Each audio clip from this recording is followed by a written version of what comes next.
Ibu, bapak, saudari, saudara, rekan-rekan muda, dan adik-adik sekalian, dimanapun kalian berada, bertemu kembali dengan saya, Romo Tino SSCC, di dalam catatan pesiarah.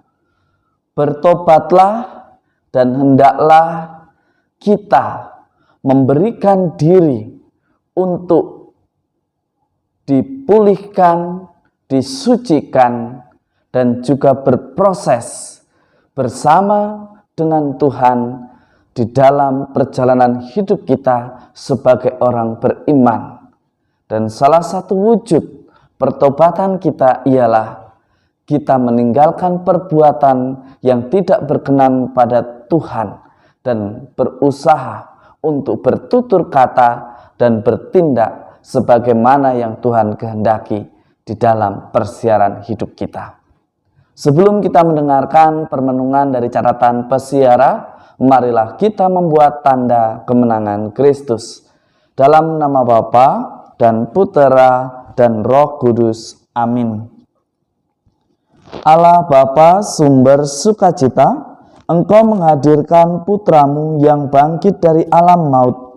Ajarilah kami percaya akan Yesus putramu dan percaya pula akan sabdanya yang memberikan pengampunan dan pengharapan bagi hidup kami, demi Kristus Tuhan dan pengantara kami. Amin. Ibu, bapak, saudari, saudara, rekan-rekan muda, dan adik-adik sekalian yang terkasih di dalam Yesus Kristus, peristiwa atau pengalaman yang dialami oleh para rasul, khususnya Petrus, membuatnya semakin dikuatkan, semakin diteguhkan di dalam mewartakan kerajaan Allah. Bahkan ia pun berani dengan lantang mewartakan kepada Anda dan saya serta kita semua, serta jemaatnya pada waktu itu. Bertobatlah dan hendaklah kamu masing-masing memberikan dirimu dibaptis dalam nama Yesus Kristus untuk pengampunan dosamu. Maka kamu akan menerima karunia Roh Kudus. Kalimat ini mau mengatakan ketika kita mau memberi diri untuk diproses, ketika kita mau memberi diri agar dibimbing dan diutus untuk mewartakan kerajaan Allah dan mau diproses sebagaimana yang Allah kehendaki, Anda dan saya serta kita semua dibebaskan dari belenggu dosa. Asalkan kita mau, asalkan kita berbenah, asalkan kita bersedia untuk diubah menjadi pribadi yang baru. Kita diajak untuk memberikan diri agar diselamatkan dari angkatan yang jahat. Artinya, ada kerjasama yang diperlukan dari sisi manusia, dari pribadi Anda, saya, serta kita semua. Tawaran dan ajakan Tuhan senantiasa menunggu dan juga menantikan pertobatan kita untuk kembali. Karena Allah sama sekali tidak pernah mengingkari janjinya kepada kita untuk menyelamatkan kita semua.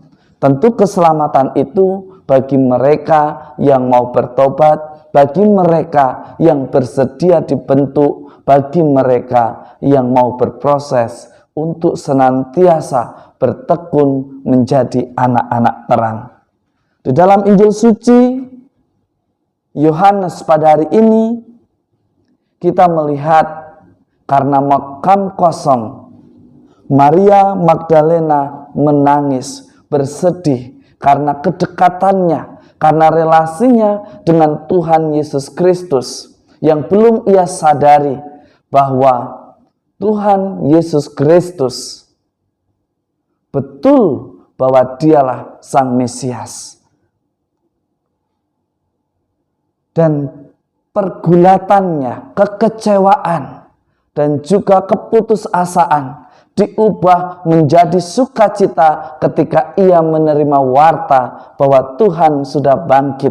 Dan ia pun akhirnya menyadari bahwa dialah gurunya, dialah Tuhan yang menyembuhkan dan memulihkan hidupnya hingga akhirnya ia berkata, Rabuni, yang berarti guru.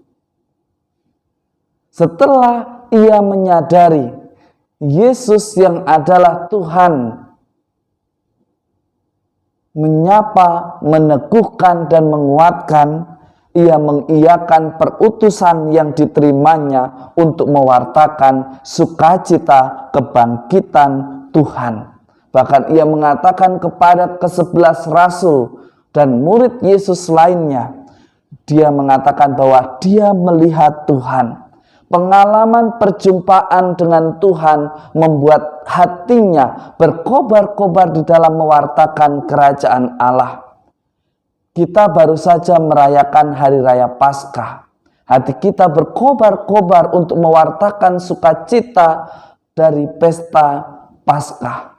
Tetapi pertanyaannya, sudahkah kita mati dari kebiasaan kita yang membuat status ataupun membuat komentar yang sifatnya justru melukai, yang sifatnya justru mematikan karakter? Hari ini Anda dan saya serta kita semua diajak untuk mati dari kebiasaan-kebiasaan yang buruk yang selalu kita lakukan, di mana kita mengumbar kejelekan orang di dalam status medsos kita. Mari kita belajar berkata-kata dan menyusun kalimat yang menyejukkan dan membawa kedamaian. Hendaknya kita pun mulai berani untuk melakukan tindakan yang menyatukan dan membawa sukacita dan bukan perpecahan. Semoga berkat Tuhan senantiasa melindungi dan memberkati kita semua, Bapa dan Putera dan Roh Kudus. Amin. Makam kosong menjadi bukti nyata bahwa Tuhan kita Yesus Kristus bangkit. Kita baru saja merayakan Hari Raya Paskah. Beranikah kita mati atas kebiasaan buruk kita yang senang mengumbar kejelekan orang lain, yang senang mengeluh di media sosial, yang senang menghakimi di dalam tindak tanduk kita, dan berani bangkit menjadi pribadi yang baru, yang sportif, yang berani membuat sebuah kalimat di dalam statusnya, suatu motivasi yang menggerakkan persatuan dan kedamaian, dan di dalam tindak tanduknya mendukung serta membuat gereja menjadi lebih hidup di dalam keberagaman yang bersatu dan bukan di dalam perpecahan. Semoga berkat Tuhan senantiasa menyertai kita semua. Amin.